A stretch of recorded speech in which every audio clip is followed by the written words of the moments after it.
अल्हम्दुलिल्लाह नहमदुहु व नस्तईनुहु व नस्तगफिरुहु व नु'मिनु बिही व नतवक्कलु अलैहि व नऊज़ु बिल्लाहि मिन शुरूरि अनफुसिना व मिन सय्यिआति अअमालिना मन यहदिहिल्लाहु फला मुज़िल्ल लहु व मन युज़लिल फला हादिय लहु वनशहदु अल्ला इलाहा इल्लल्लाहु वहदहु ला शरीक लहु वनशहदु अन्न सय्यदना व मौलाना मुहम्मदन अब्दुहु व रसूलुहु सल्लल्लाहु तआला अलैहि व अला आलिहि व सहबिहि व बारक व सल्लम। बुज़ुर्गों और भाइयों, मुअज़्ज़ज़ मुसल्लियान किराम, आरा का नाम सुनते रहे, पहली मर्तबा आने का मौका मिला है। हम यहाँ से गुज़र रहे थे, पटना जाना था बनारस से। फिर इनका इसरार हुआ कि जुमे की नमाज़ यहाँ पढ़ लो, तो हमने कहा अच्छी बात है। फिर कहने लगे खाना भी खा लो, चलो अच्छी बात है। फिर जब पहुँच गए तो कहने लगे बयान भी कर लो। तो कहते हैं ना, उंगली पकड़ के पहुंचा पकड़ने की मिसाल मशहूर है, तो मौलवी साहब ने वही काम किया है। तो मेरे लिए खुशकिस्मती की बात है कि आप लोगों के बीच में आने का मौका मिला, बात करने का कुछ मौका भी मिल गया। तो शुक्रिया अदा करते हैं मौलवी साहब का, बुलाने के लिए भी और बात करने का मौका देने के लिए। देखिए, अल्लाह ताला ने बेशुमार चीज़ें पैदा की दुनिया में, उनमें हमको इंसान अशरफुल मखलूक़ात बनाया, ईमान की दौलत से नवाजा, अपने महबूब सल्लल्लाहु अलैहि वसल्लम का उम्मती बना दिया। बेशुमार इनामात और सारे इनामों की तकमील है ईमान पर। अब ईमान मिला तो ये बाकी रहना चाहिए हमारे अंदर भी और हमारे बच्चों, अगली नस्लों के अंदर भी। और हर वो चीज़ जिसको बाकी रखना हो, उसको बाकी रखने की फ़िक्र करनी पड़ती है।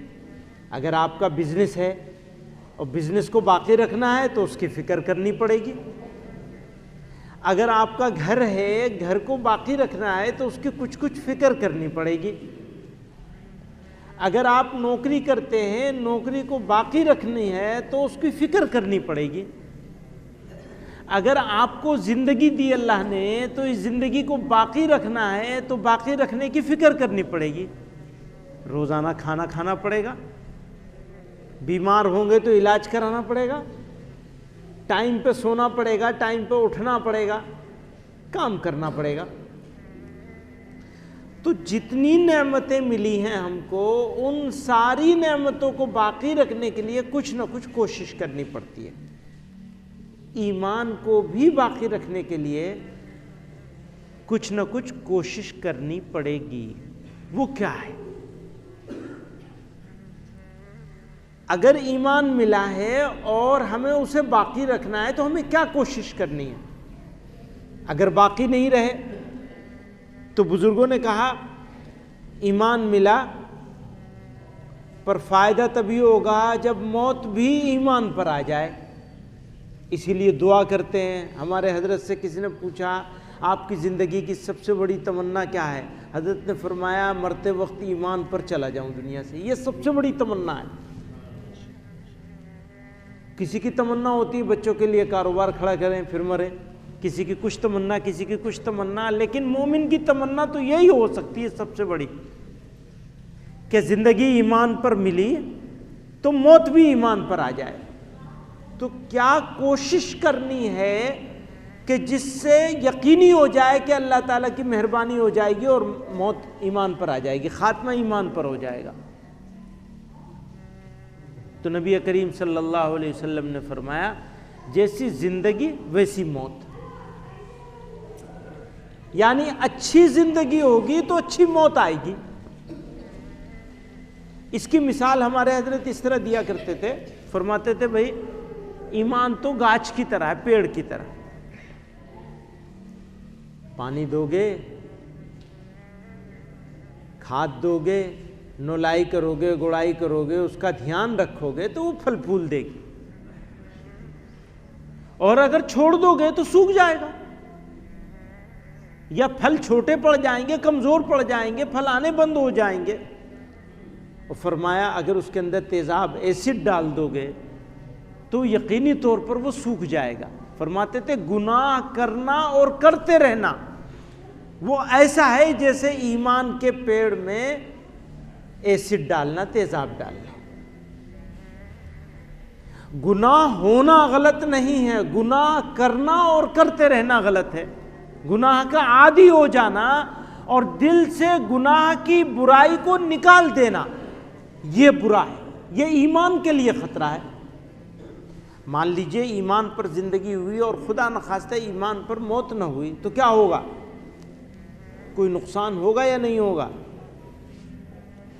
सबसे बड़ा नुकसान है हमेशा की जिल्लत, कभी ना खत्म होने वाला अजाब,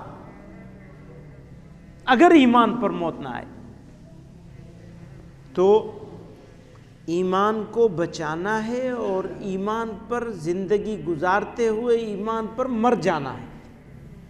ये आरजू, तमन्ना, इरादा, अज़्म होना चाहिए एक मोमिन का। अगर ये अज़्म, ये इरादा और ये नहीं है तो ख़तरा है कि पता नहीं ईमान है भी या नहीं है, क्योंकि ईमान कोई दिखने वाली चीज़ नहीं है। ईमान तो हमारे यकीन का नाम है। हमने मान लिया कि अल्लाह एक है, उनका कोई साझी और शरीक नहीं हो सकता।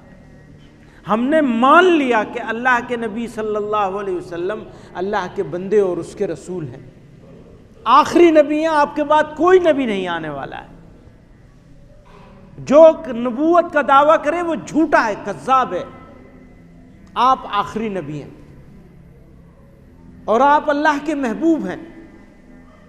जो कुछ आपने फरमा दिया वो सब हक है, वो अल्लाह ही की तरफ से फरमाया है। ये यकीन हो, आखिरत की जिंदगी, क़यामत, कुरान, ये कुछ चीज़ें हैं जिनके मान लेने से इंसान ईमान वाला होता है, मोमिन होता है। अब ये यकीन रहे मौत तक, और इसी पर मौत आ जाए तो आदमी कामयाब है। फिर अल्लाह मियां मेहरबान हो जाएंगे तो कुछ गुनाह हुए भी होंगे तो माफ़ कर देंगे। अच्छा, एक बात, क्योंकि टाइम नहीं है, ख़त्म करनी है मुझे अपनी बात, एक बात और ध्यान से सुन लीजिए।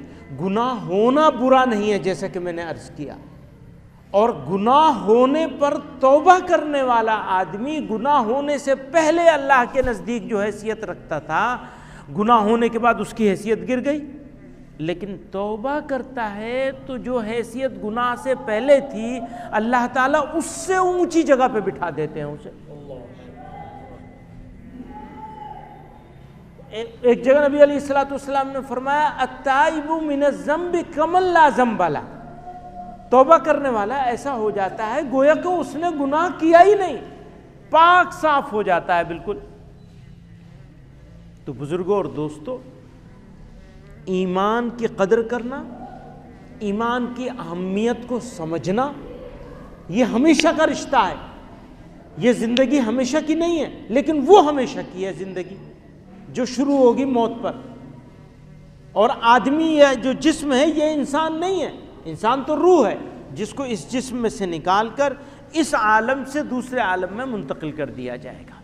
फिर कभी मौत नहीं आएगी, किसी तीसरी दुनिया में जाना नहीं होगा, हज़ारों, लाखों, करोड़ों सालों में भी वो ज़िंदगी ख़त्म नहीं होगी। वही असली ज़िंदगी है। उसकी फ़िक्र करना, उसके बारे में चिंता करना, सोचना, और गुनाह होने पर तौबा करना, फ़िक्र करना। गुनाह सबसे होते हैं, सिर्फ अंबिया बचे हुए थे, अल्लाह ने हिफाजत का वादा किया उनकी। बाकी सबसे गुनाह होते हैं, कितना बड़ा आलिम हो, कितना बड़ा अल्लाह वाला हो, गलती, गुनाह, भूल सबसे होता है। पर जो तौबा कर ले उसका मकाम बहुत ऊंचा है। वो ईमान की अलामतों में से एक अलामत है क्या आदमी तौबा करे, रोए, गिड़गिड़ाए खुदा के सामने। तौबा करने का मतलब ज़बान से तौबा करना नहीं है। तौबा करने का मतलब है इरादा कर लेना, अब ये गलती नहीं करूँगा, अब नहीं करूँगा, हो गई बस, अब नहीं करूँगा ये गलती। किसी की गीबत कर दी, किसी को गाली दे दी, किसी पर गुस्सा कर लिया, किसी पे झूठा इल्ज़ाम लगा दिया, किसी से झगड़ा कर लिया, किसी के साथ धोखा कर दिया, ये सारे वो गुनाह हैं जो माफ़ नहीं होंगे, वो आपको उनसे ही माफ़ी मांगनी पड़ेगी। यूँ कह भाई अल्लाह मियाँ के सामने तौबा कर ली, हाँ अच्छा किया आपने, अल्लाह मियाँ के सामने तौबा कर ली, लेकिन जिससे झगड़ा किया जाके उससे मामला ठीक करिए अपना।